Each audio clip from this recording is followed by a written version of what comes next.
Eta gaurkoan, sustrai erakuntzako kide batekin egoteko aukera izanen dugu, Castejongo zentral termikoaren inguruan hitz egitera etorri zaigu, Martin Zelaia, arratsaldeon, eta ongi etorri. Bueno, ja dagoeneko aldi batzutan etorri zara xaroan, beraz esperientzia duna. Oso, konta iguzu, energia kontuak badakigu ez direla oso errexak ulertzen batzuetan, Castejon hemendi, pixka bat urruti gelditzen zaigu, baina hala ere Nafarroaren barruan dagoen eremu bat dugu. Zein da zentral termiko honen eginkizuna edo zertarako balio du? Bai, Castejongo zentralak oso importanteak dira. Zen egin dezaken Nafarroako konsumitzen dugun iaia energia guztia. Zen hiru multzo dira, Castejonen hiruak kokatuak, biak dira enpresa batekoak, Erelebrokoak, eta bestea Iberdrolakoa. Eta bakoitzak 400 megabatio egin dezakete, osea, elektrizitate asko egin dezakete. Pasatzen dena da, oso gutxitan erabiltzen da. Zeren, karo, lehen energia asko konsumitzen genuen, ez bakarrik Nafarroan baizik eta estatu guztian, konsumitzen genuen, orain konsumitzen duguna baino askoz gehiago, eta orain gutxiago konsumitzen dugu alde batetik eta bestetik eolikoak hainbat eoliko plantak dauzkagun, beraiek ere elektrizitatea egiten dutela, eta beraiek asko egiten dute. Orduan, orain Castejongo zentralak oso gutxi funtzionatzen dira, adibidez, Iberdrolako multzoa ez da funtzionamenduan egon azken 3 edo 4 urtetan, osea, geldirik egon da, 4 urte edo, gutxi gora bera, eta besteak, bi multzo hidrokantabrikoen bi multzo horiek oso gutxitan funtzionatu egin dira, ez? Adibidez, nik egin ditu kontuak eta ehuneko elektrizitatea egin dezakeen elektrizitatean ehuneko 10 egin dutela joan den urtean. Osea, iaia geldirik egon dira guztiak. Baina, bai, importanteak dira zen elektrizitate asko egin dezakete, ez? Horregaitik importanteak dira, bai. Beraz, ikusten da, Nafarro maila osorako asetu dezaketela elektrizitate guztia. Seguro, ez dut kontuak egin oso ondo, baina bai, ematen du baietz, asko erraz. Ze erregai erabiltzen dute zentral termiko honetan? Bai, dira erregai fosilak erabiltzen dutenak, ez? Gaz naturala erabiltzen dute, ez?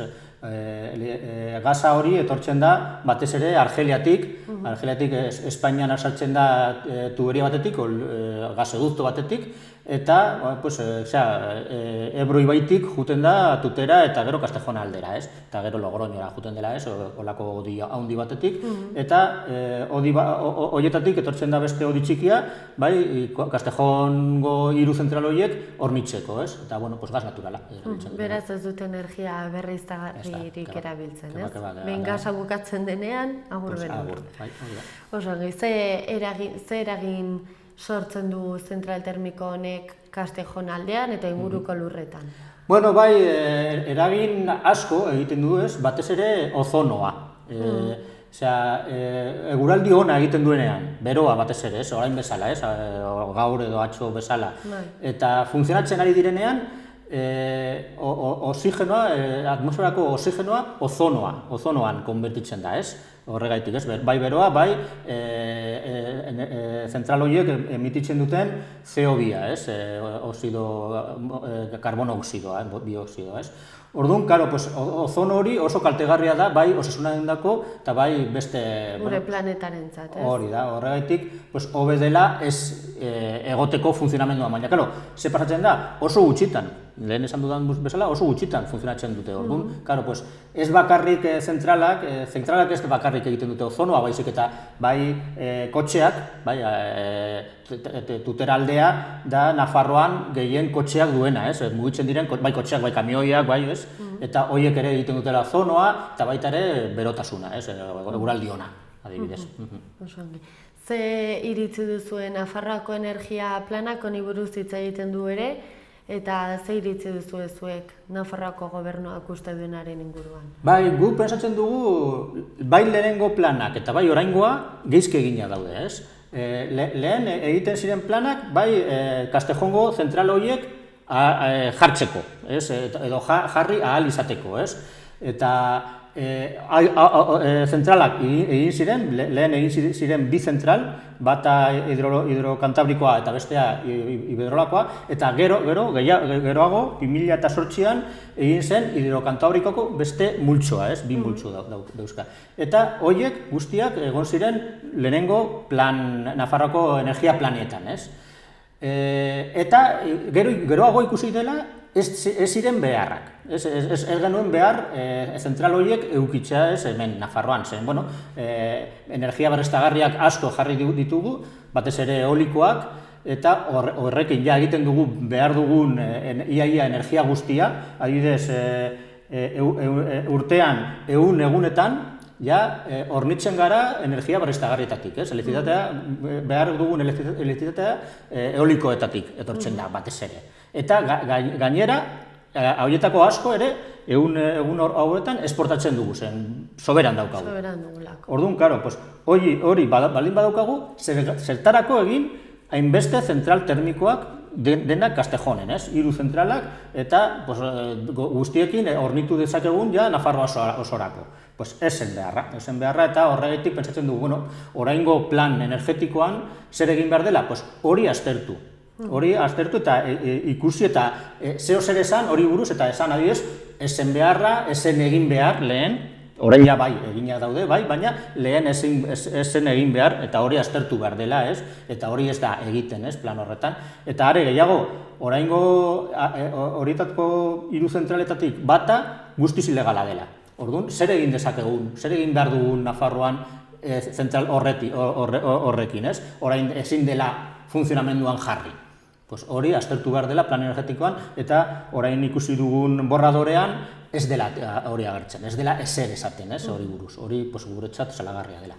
Aipatu duzunagatik ulertzen dut jabeak pribatuak direla, ez?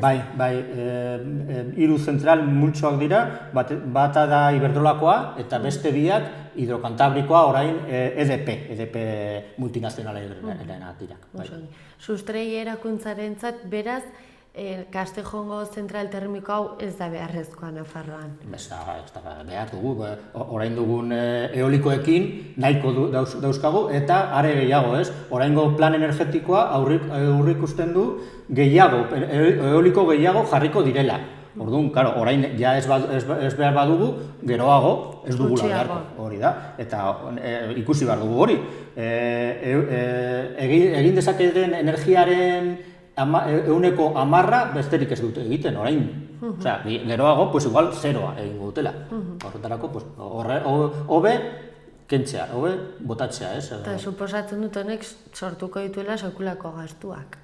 Bai, karo. Ze pasatzen da, Espainia guztian behar dugun elektrizitatea, baina askoz gehiago sortu dezakegun, Adibidez, joan den urtean, zenbat gastatu genuen, egun batean gehien gastatu genuena zen 36.000 megabatioa. 36.000 megabatio, eta egin dezakegun energia da 110.000 megabatioa. Beraz, sekulako diferentzia. Hori da, iaia irukoitza egin dezakegun.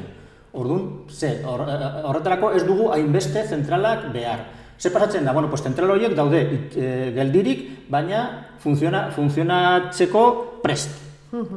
Eta horretarako ahalmen hori eukitzeko denon artean ordaintzen dugu. Ahalmen hori eukitzeko egoteko prest horretarako ordaintzen dugu. Denok ordaindu behar dugu, ez? Eta hori gure menpe doa, ez? Eta gainera aipatu duzuna oso esanguratsua dela, ez?